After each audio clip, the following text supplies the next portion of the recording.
I first met Kristin in 1999 in Tucson, where she was living, teaching, and making work. In 2001, she accepted the position of Professor of Art and Program Head of the Jewelry and Metalsmithing area at Long Beach City College. It's a long one. But I will always think of Kristin as a daughter of the desert, weathering killer bee infestations, fire ant attacks, and at least one episode that I know of getting stuck in the desert in a little white pickup truck. You have seen Kristin's work in the Lark books, 500 Lockets and Pendants, and 500 Necklaces, as well as Schiffer Publishing's Art Jewelry Today, and in Metalsmith magazine, both as a maker and as a writer. Most recently, she has been a resident artist at both the Cleveland Institute of Art and Kent State University in 2009. Kristin is a thoughtful artist and maker and an insightful and poetic writer.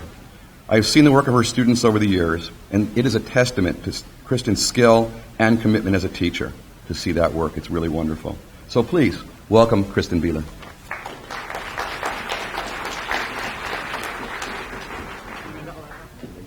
I want to thank the Seattle Metals Guild for inviting me out and putting me up with such a fantastic line of presenters. It's very humbling.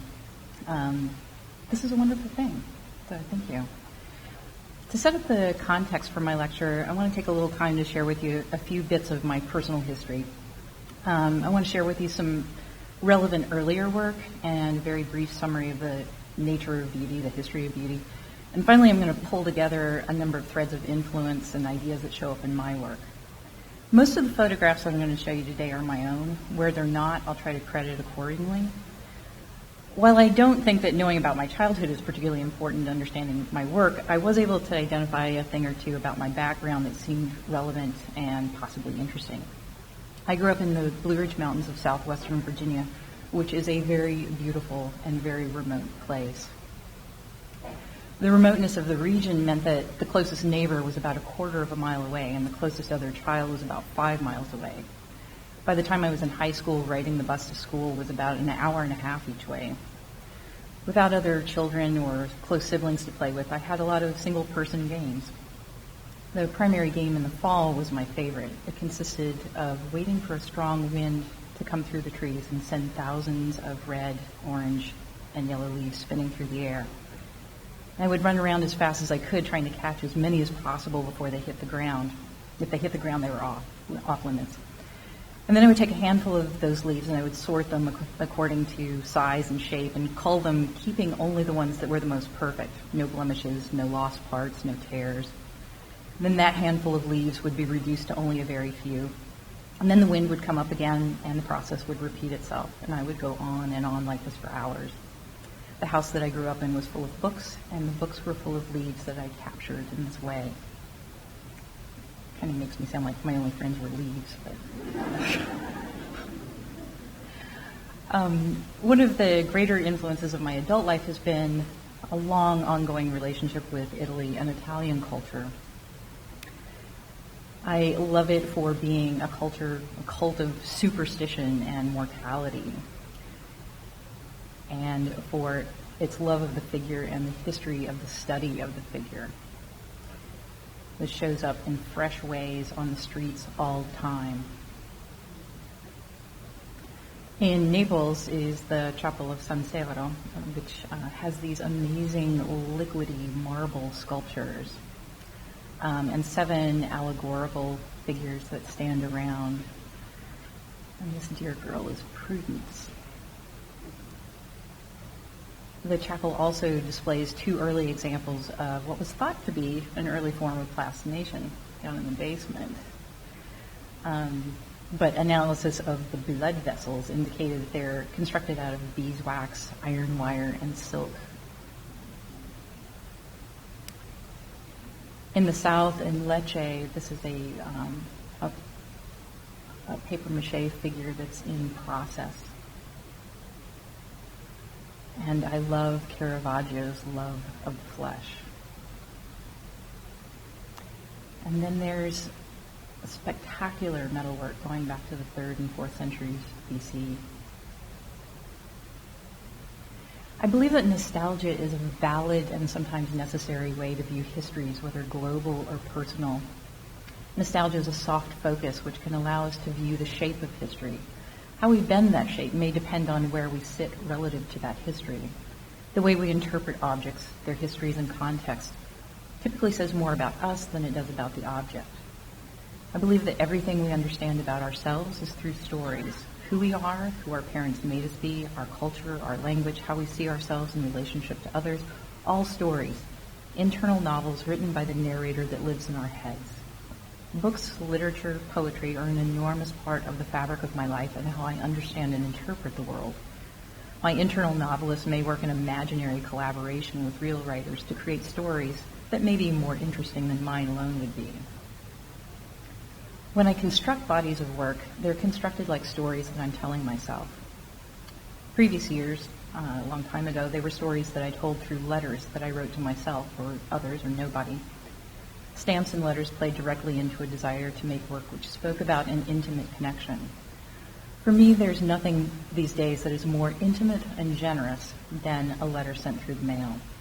It's a tacit gesture sent across miles and prohibited by law for the contents to go to anyone other than the intended recipient. The voyeuristic thrill of reading the thoughts of others is irresistible sometimes.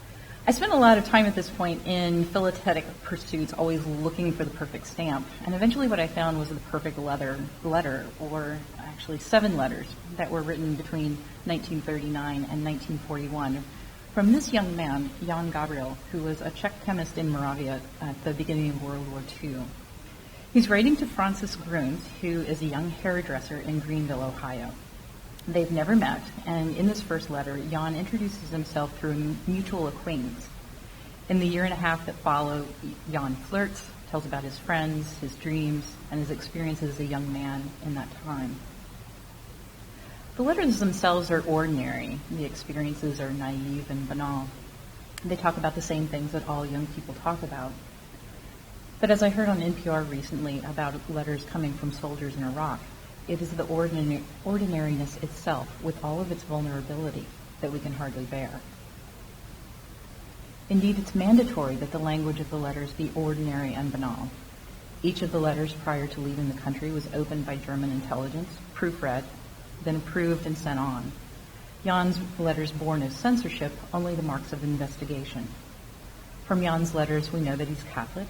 He prudently never speaks directly of Germany or the war, even though he's living in occupied territories. What is clear is that he's interested in the world outside of his own, and that history is closing in around him more with each letter. As I read these letters from Jan, I am clear that I am a voyeur. I'm reliving histories through a medium that was never meant to be shared. In exhibition, these pieces were displayed with the letters for the audience to read. Much of my understanding of Czech history came from being a fan of the writing of Milan Kundera, a Czech exile. What he writes about the Russian annexation of Czechoslovakia in 1948 can be clearly felt in Jan's letters of less than 10 years earlier. He writes, "In times when history still moved slowly, events were few and far between and easily committed to memory. They formed a commonly accepted backdrop for the thrilling scenes of adventure in private life. Nowadays, history moves at a brisk clip. A historical event, though soon forgotten, sparkles the morning after with the dew of novelty. No longer a backdrop, it's now the adventure itself. An adventure enacted before the backdrop of the commonly accepted banality of private life." At the beginning of 1941, there are no more letters that I found from Jan. By 1942, Czech concentration camps had begun opening. In 2000, I went to the Czech Republic to see if I could find out more about Jan, but defeated by inexperience in the Czech language, instead I photographed, reimagined the past, and collected stamps. This is one of the Czech composer Smetana that Jan mentions as a favorite. The window in Prague. Jan indicates trouble in small ways. He can no longer get film to send pictures of himself, or that it's taking longer and longer to receive Francis's letters from America. Reading each of these letters is like reading a historical novel where you know how the story concludes, but you don't know how the characters will behave under the impending circumstances. The main difference being that Jan and Francis are not fictitious characters. The title of each of the pieces are taken from the city and date of each letter, as well as a short critical statement from each one. This one is called What is the second language in Ohio? This stamp in particular was very interesting to me. The black lettering on the stamp states that the stamp is from the German protectorate of Bohemia and Moravia. It crosses out the red lettering of the former Czechoslovakia. It was a fairly common practice to simply write the name of the new dominating culture over the older identity. As Kundera experienced, erasing the old like a homework mistake. He goes on, historical events usually imitate each other without much talent. The erasure of culture and identity repeat itself during his time under communism. It was also because of Kundera's writings of his experiences that it was critical for me that all of these pieces be in a circular format. Next. He refers to cultural identity as being a magic ring. He says, I too once danced in a circle. It was the spring of 1948. The communists had just taken power in my country. The socialist and Christian democratic ministers had fled abroad. And I took other communist students by the hand and put my arms around their shoulders, and we danced. Then one day I said something that would better have been left unsaid. I was expelled from the party, and I had to leave the circle. That's when I became aware of the magic properties of the circle. Leave a row, and you can always go back to it. The row is an open formation. But when the circle closes, there's no return. It is no accident that the planets move in a circle, and when a stone breaks loose from one of them, it is inexorably drawn away by centrifugal force, like a meteorite broken loose from a planet. I too fell from the circle and have been falling ever since. Some people remain in the circle until they die. Others smash to pieces after a long fall. The latter, my group, always retain a muted nostalgia for the circle dance. After all, we are every one of us inhabitants of a universe where everything turns in circles. It was from that body of work that I learned something about the power of repetition, and a few words about repetition and perfection. Repetition for me has a value beyond its design qualities. To me, it represents the possibility of the achievement of perfection. I heard Gary Griffin say once, practice doesn't make perfect. Perfect practice makes perfect. This necklace came a few years later, marking the end of a specific period of my life. I needed for it not to just be dramatic, but operatic, triumphant. I also needed for it to be extremely beautiful in a very protective way. I realized at that point that when I thought of beauty, I kind of shared the opinion at the folks at despair.com. But when I started really thinking about beauty, I had to think about what that really meant. I had to bracket out things like pretty, attractive, cute, satisfying, appealing, seductive, aesthetic. But doesn't it seem true, really? All of those things have a relationship to beauty, but I was clear that they were not, in fact, beauty. In college, I'd spent time studying aesthetics, talking about sublime and good, but after many years now, I had to admit that I still wasn't sure what I was talking about when I said the word beauty. I had to redefine for myself what that meant. My hero became Dave Hickey. His Invisible Dragon has become a basic treatise of beauty in the late 20th century.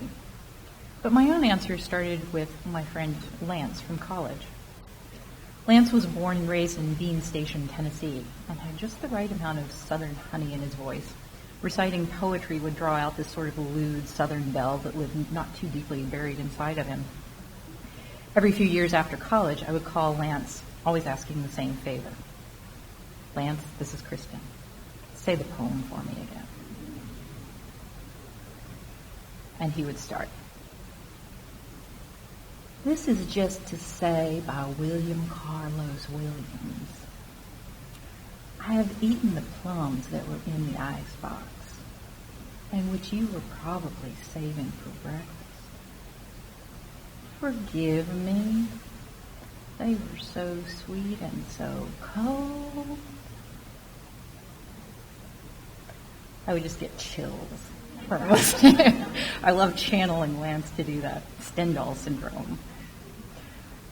So that was kind of how I thought of beauty, so sweet and so cold.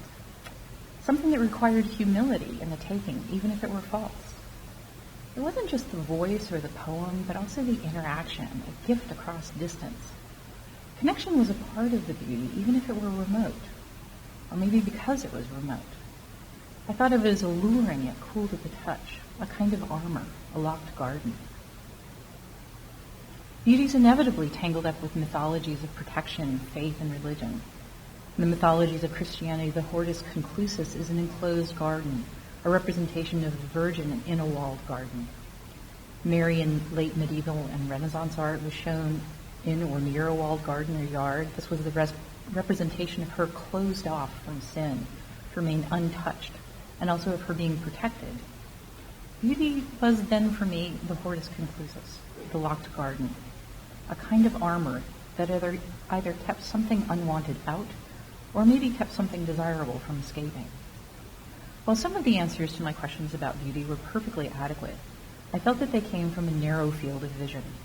I was curious how beauty relates to life outside the artist's studio. How is it measured? How is it weighed? By whom? The Fibonacci spiral is the calligraphy of mathematical language. Based on the golden rectangle, this belongs to the tradition that sought to break down the mysteries of beauty into mathematically relevant assumptions. The foundations laid by Greek and Roman artists set the standard for beauty in Western civilization based on the system developed by Praxiteles. I began by looking at Western civilization because that is the tradition that I know. Because of the way that I grew up, it made sense to look at patterns in nature. But honestly, when I think about beauty, I don't think about nature. I'm not as impressed by the sunflower as I probably should be. It's beautiful, but it doesn't impress me because the sunflower has no choice in the matter. It has no free will. It can only follow the mathematical impulses in its genetic coding. But when Giovanni Correia does the same thing on the back of a brooch, just because he can, that does it for me. In math, beauty is a tool for the discovery of truth. They come together most famously in the work of Albert Einstein. How deep truths can be defined as invariants, things that don't change no matter what. How invariants are defined by symmetries, which in turn define the properties of nature and how they're conserved. These are the same symmetries that appeal to the senses in art and music and natural forms like snowflakes or galaxies. I'm as fascinated by the need we seem to have for perfect beauty as I am surprised by what people are willing to do to acquire it. Beauty has always walked this line between fascination and horror, piety and sin. This is Max Factor and his 1932 beauty calibrator, an invention designed to discover what was wrong with a client's face and where they needed to use his cosmetics to correct the flaws. Just like we don't argue with a doctor sharing with us the result of a medical test, we tend to take as fact what has been measured and quantified. Once I discovered that this piece actually existed, it became something of a personal unicorn to find it. And I was very lucky in that the beauty calibrator was just down the street from me at Super Auctions in Huntington Beach, California, where I was given permission by the Hollywood Entertainment Museum to go in and photograph, and that is one of the happiest days of my life.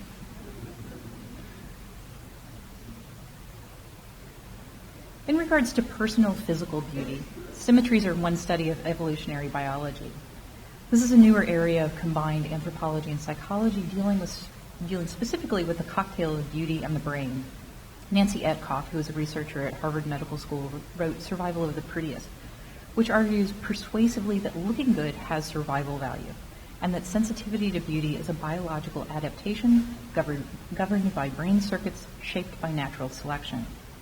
She says many intellectuals would have us believe that beauty is inconsequential, since it explains nothing, solves nothing, and teaches us nothing. It should not have a place in intellectual discourse.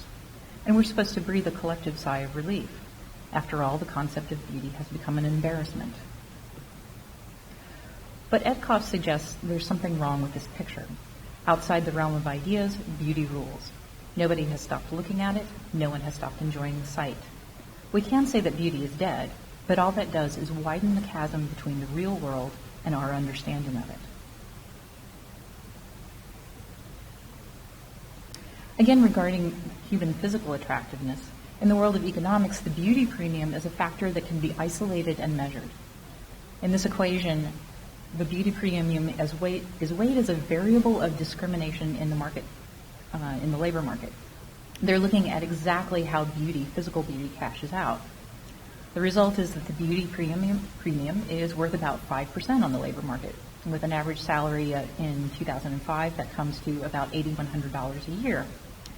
There is also something known as the plainness penalty, or what it costs not to be beautiful or below average, which is more stiff at 9%.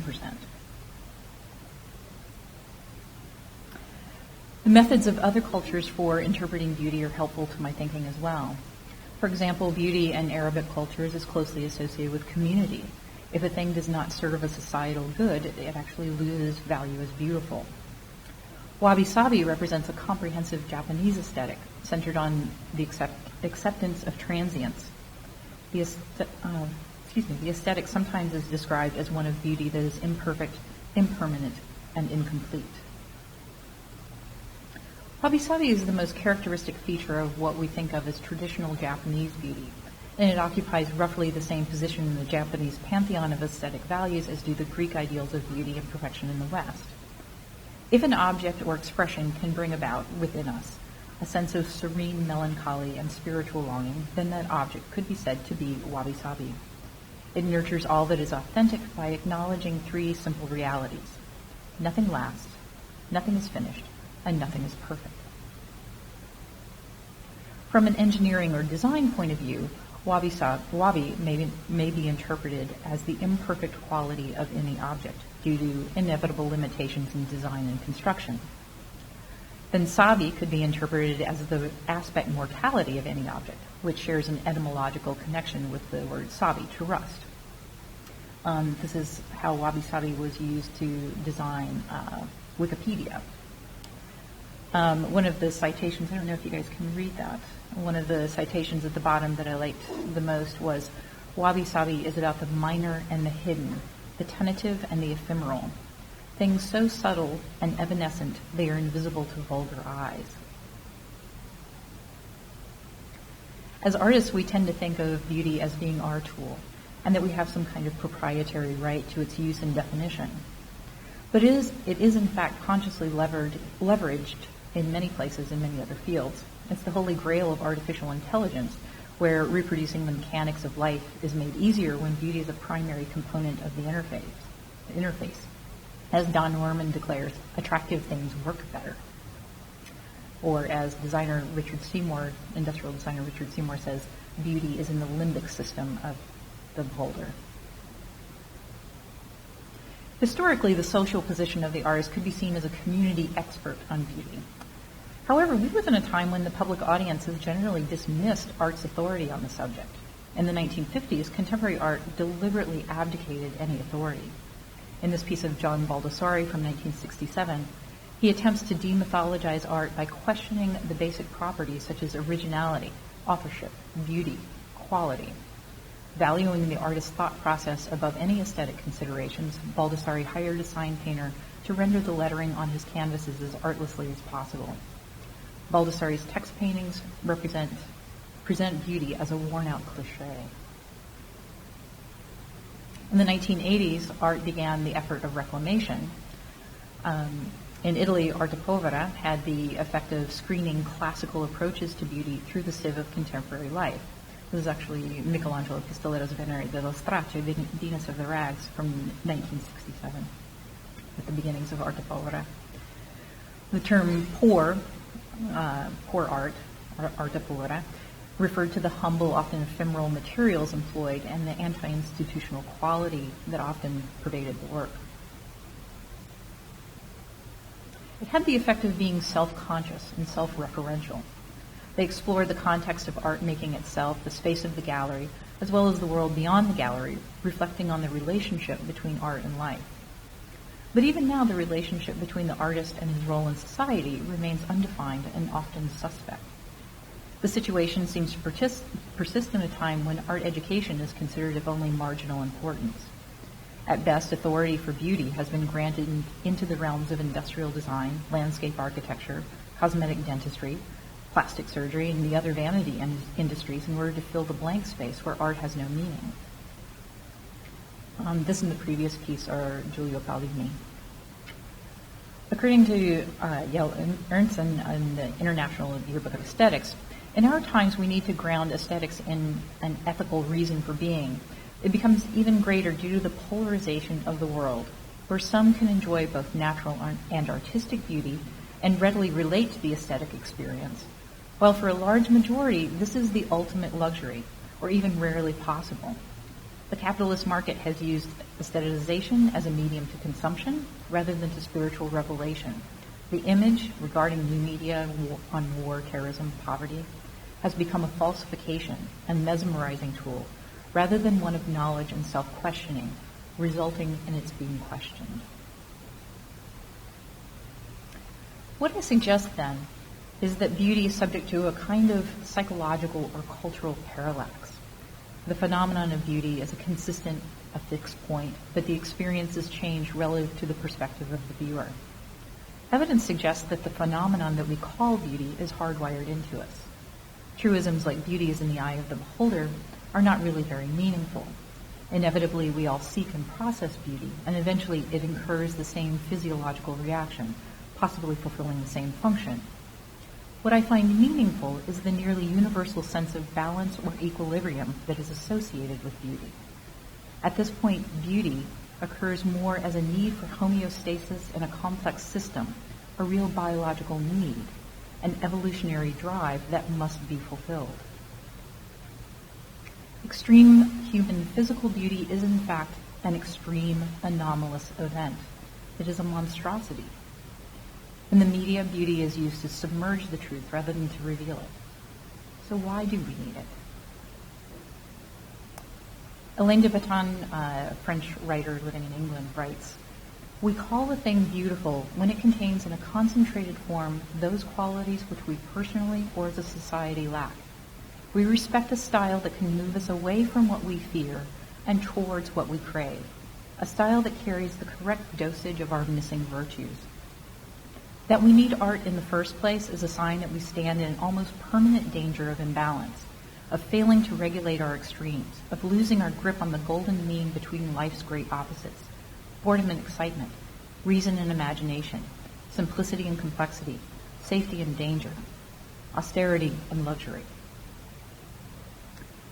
If what we need is imperfection itself, if what we crave is the flawed, then beauty may not be very beautiful.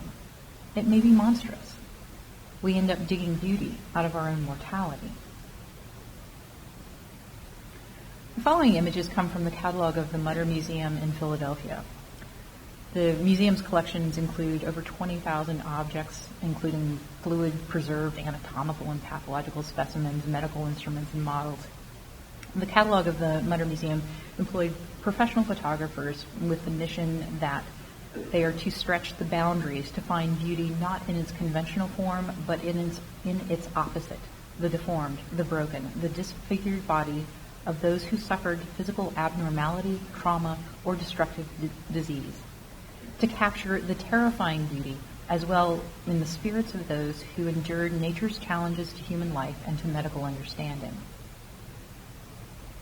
The Mutter Museum is like a giant cabinet of curiosities, which strives to embrace and comprehend medical pathology. This tradition goes back to Hellenistic Greece, when sculptors were particularly interested in subjects and genre scenes where caricature and exaggerated realism sit side by side. Representations of old men, beggars, dwarves, hunchbacks, and other deformed or sick people were frequently made. The grotesques may have been endowed with protective virtues or designed to safeguard their owner against these deformities. The grotesque contrasts violently with the canons of Greek beauty. Figurine makers would fashion deformed bodies in torturous poses, hunchbacks, epileptics, hydrocephalics, obese women. It's presumed that these were all medical models. On the left is a photograph from the Mutter archive, and on the right is a Hellenistic Greek figure about 4 inches tall. In the Enlightenment, the cabinet of curiosities would often include monsters in amongst the scientific instruments and toys. These are photographs again from the catalog. This is a photograph of rheumatoid arthritis. Similarly, the monstrous was an important concept in aesthetics during the Enlightenment, often closely associated with the wondrous and sublime. This is a prosthetic leg that was used one time for a man to walk his daughter down the aisle. When I look at these images, I become sharply aware of two things. First, when the plane of reality is tilted in this direction, beauty comes in through our vulnerabilities, hitting us in soft, unexpected places. It hits a sympathetic chord. And two, if that's true, then that means I'm reflecting back some part of myself which is bent or broken, or knows what it is like to be ill-formed. This is the particular value of the monstrous. Monster theory is a set of markers identified by Jeffrey Cohen of George Washington University English Department, which defines the patterns of the monster in cultural identity. According to Cohen's monster theory, the monstrous body is pure culture, a design, a construct, and a projection. The monster only exists to be read. The monstrum, etymologically, means that which reveals or warns. The monster's body quite literally stitches together fear, desire, anxiety, and fantasy, giving them life and an uncanny independence. The monster's body is both corporeal and incorporeal. Its threat is its ability to shift, its ability to evade. With each new Bigfoot sighting, with every new vampire, the monster returns, each time to be read against the contemporary social events. The monster always escapes because it refuses easy categorization.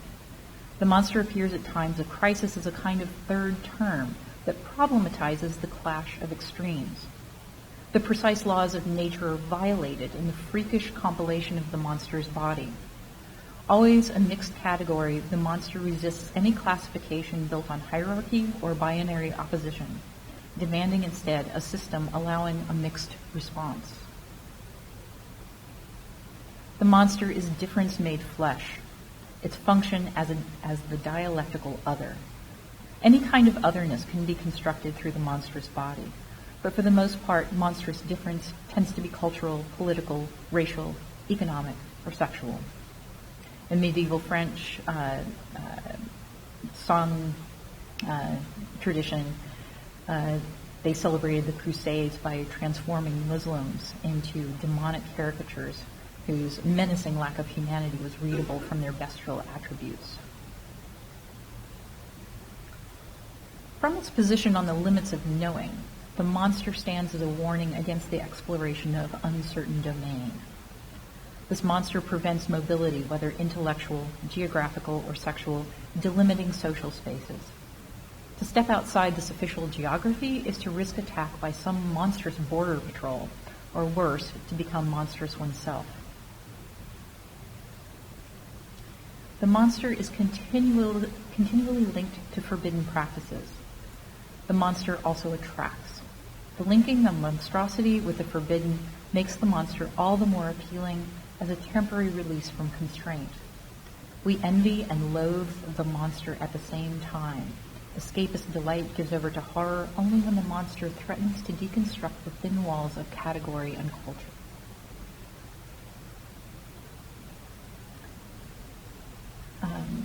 On a personal note, I love that I can put Britney Spears and Bigfoot in the same lecture. That's really helpful to me somehow. In my work, these are sort of the overarching themes that affect my choices of material and imagery.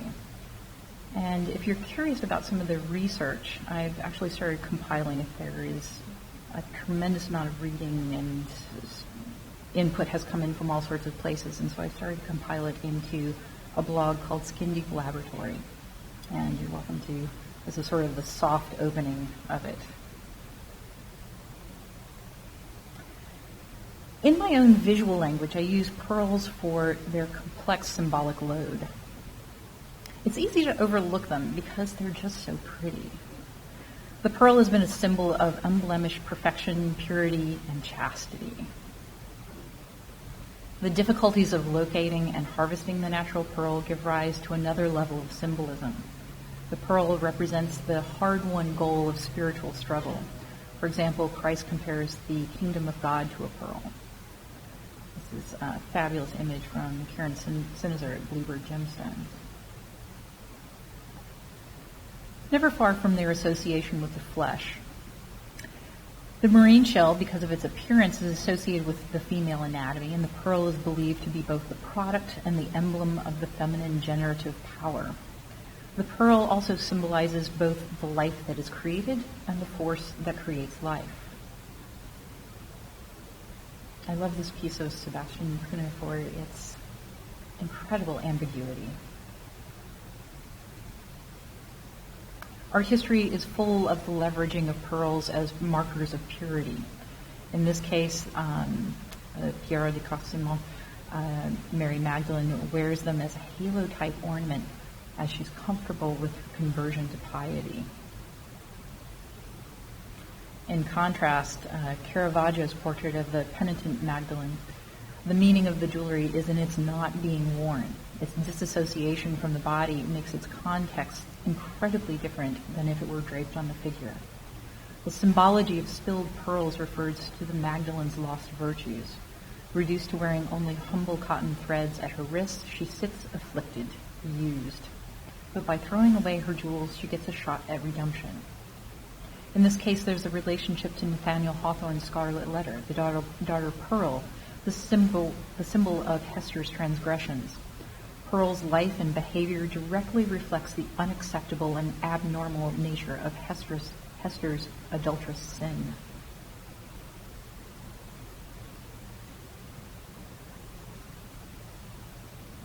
In this mutation, Courbet's lovers, pearls are the window dressing of male fantasy. The sidekick of late 19th century sexual transgression, they come off almost as a kind of dessert topping.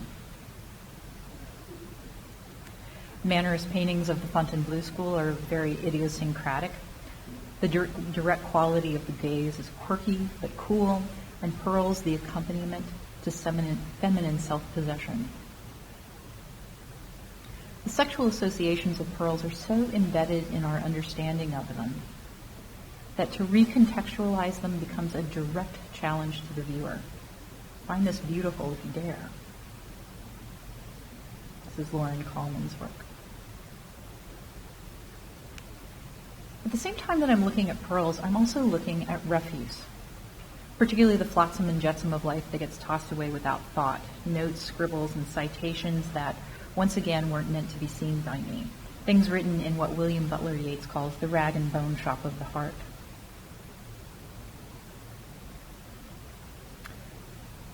I still have the habit of reading other people's messages for inspiration. These are coming from foundmagazine.com, where people post and share poetry on napkins, telephone bills, to-do lists. I collect this ephemera for myself and share with other collectors. They remind me yet again that nothing lasts, nothing is finished, and nothing is perfect. I'm a collector of 18th to the 19th century prints, particularly these ones where the study of proportion is being explored. And when I would buy pearls, some dealers would also have these 19th century Chinese gambling chips. They're about 2 inches long in total. And if you can imagine the amount of detail on those 2 inches, it's insane. So I began looking at engraving on mother of pearl. And this is a piece from the Victorian Albert that I'm currently working on, trying to figure out how to steal. I like the imagery of scrimshaw, women, domestic imagery, manly lives of sailors. I thought, if a drunken sailor can do that, so can I. So I did. This is called Irritant. I believe that beauty as the perception of effortless perfection is both protective and exclusionist. Its nature is unapproachable, and our need for it is unrealistic. We experience beauty as an internal sigh of relief, when our senses connect sympathetically with the external. In those moments, beauty feels like a discovery, less like a discovery, and more like a remembering. In the sublime, it makes us feel closer to the divine. In the extreme, it separates us from ourselves. Things that I find beautiful include the lowly and humble and the very irritating. My own little personal monsters. This is a piece of mine called Buzz and Richard Avedon's Bee-Man. This is Ointment and a detail from the piece at the V&A. This is a set of rings called Insect Lifestyles. Scrimshaw and Bone. More of Sebastian Buchner. Piece called Spilling. An image from the Mutter Museum. Pox. Mutter. Lucy. Ossuary. Detail of Caravaggio's spilled pearls. And my interpretation of the earrings.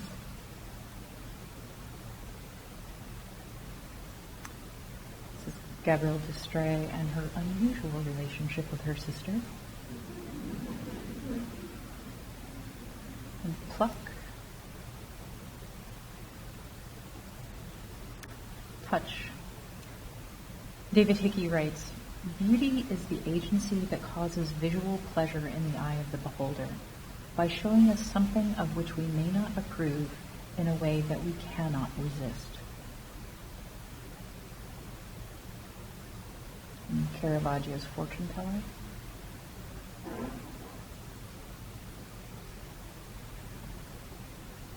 Toss. On a detail from one of my prints. An anatomical model from the Mutter Museum of a goiter. And my piece called Bliss, short for blister.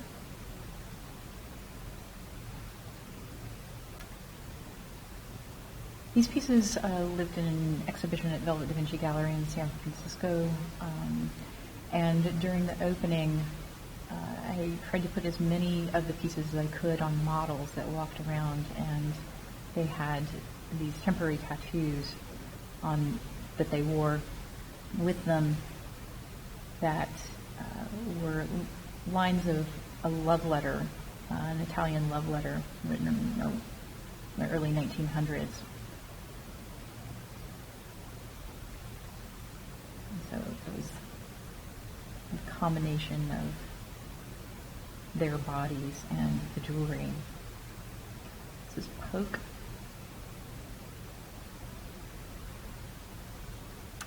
And this is the piece during the opening with Julia Turner's lovely clavicles. And one of the things that I've gotten interested in more lately is the relationship between a piece of jewelry and the body. It feels like this is kind of a dirty confession to make. But the problem for me with jewelry is its dependence on the body. It is a constant source of frustration for me that bodies are always in motion.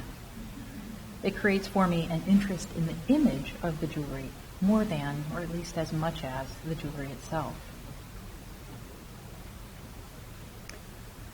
These are some pieces that I did in 2009. The basic form that you see there was based on a Cartesian equation. It was rapid prototyped, electroformed, silver-plated, laser-engraved Tahitian pearls, and after all that process, what I really wanted was that image.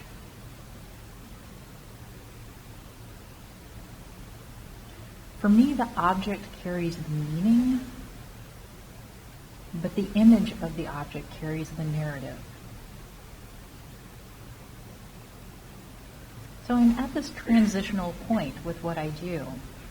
I've always been compelled by jewelry primarily for its intimacy, but it always bothered me that jewelry, when it's really at work, is always in motion. My favorite moments with a piece of jewelry is usually when it's either in my hand or in an image, which is why as compensation I've always done photography. I guess that's my balance piece. Photography's magic is in its ability to stop all motion. Sometimes all I want to do is make things stop. Like the encounter with beauty, photography makes everything go still. It allows me to suspend my beliefs.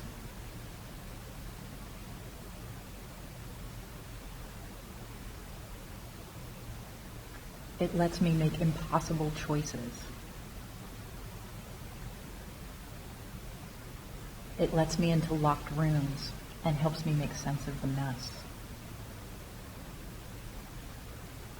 Like jewelry, there's a sense of intimacy that I can get with photography. I can use it to study the figure and interpretations of the figure.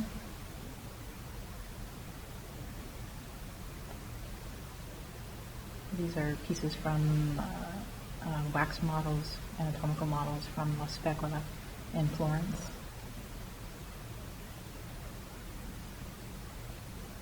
What you don't see in this image is that her entire abdomen is open. I can use it to study humans. These are two shopkeepers in Florence with very different approaches to retail. And I love them both equally. Photography lets me steal things. And yes, he's naked on his lawn chair in front of the Roman aqueduct. I love him too. Sometimes photography lets me give things back.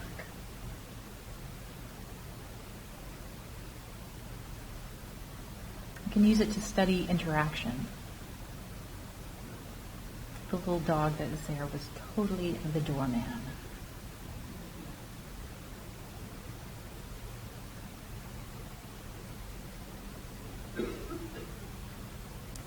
Sometimes photography makes me feel huge or incredibly small.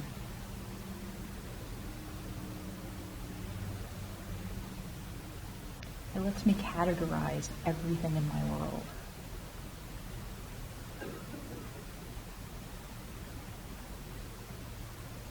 And it lets me bring things together.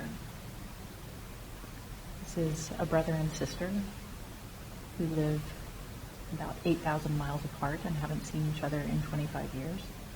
And I'm in love with the fact that I can put them together. I have this theory that as jewelers, we spend so much time focusing on the object of jewelry, but so little time focusing on the body that has ultimately generated the object. I wanted to use photography to try to explore the location of the body, to reunite with it again. As a visiting artist at the Kent State Blossom this past spring, I gave this idea to a group of students as the workshop Incorporeal. The details of the project and the results that the students came up with are documented on a blog that we made. Students were given 3 parameters: to identify a location on the body, to create an addition to that location,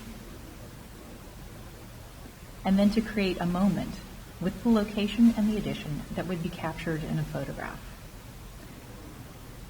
And what they did with marshmallow cream is unbelievable. Most of the time when people are designing jewelry, they're thinking about jewelry. They're not really thinking too much about the body that it's going to go on. And yes, that's her own hair. They're not thinking about where it's going to sit or why someone would even want to be so intimate with it that they would want to carry it around and have it identify them. What are pieces that would really consider that landscape? How does it relate to the hills and valleys? Does it add, take away, distract, compel? Does it notice scars, moles, freckles, blemishes, wrinkles? Jewelry is always shown on perfect bodies, but what about the rest of us? What if items didn't just ignore those things, but recognize them? What would that look like? And I should say that these are the tamest of some of the images that the students came up with. They were incredibly fearless, but I can't show all of them. In my case, I started small, and this is my very small start to trying to put together these things that I'm thinking about in a new way. And the piece that is upstairs is sort of the first sketchy marriage of the body as location and moment. And it's still quite fresh. And Esther, that is me. Thank you.